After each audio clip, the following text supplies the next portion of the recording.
last year. Luckily, since it's so common, it's the least aggressive form of skin cancer. It doesn't. You don't have to worry about dying from this form of skin cancer, but it is locally destructive to the tissues around it, and I'll show you examples of that. Now, everyone probably recognizes this person, and right now is where she's developing her skin cancer. And she was in the news as she had developed several different basal cell carcinomas, and that's not that uncommon.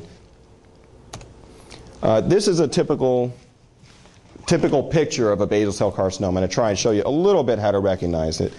Hopefully, I don't show any gross pictures that you're disgusted by. I apologize in advance. But this is, the skin cancer on this gentleman's cheek. They're usually located on sun-exposed areas. They tend to have this characteristic kind of pearly color to it, and it's not typically what most people think. They picture in their mind as being a skin cancer.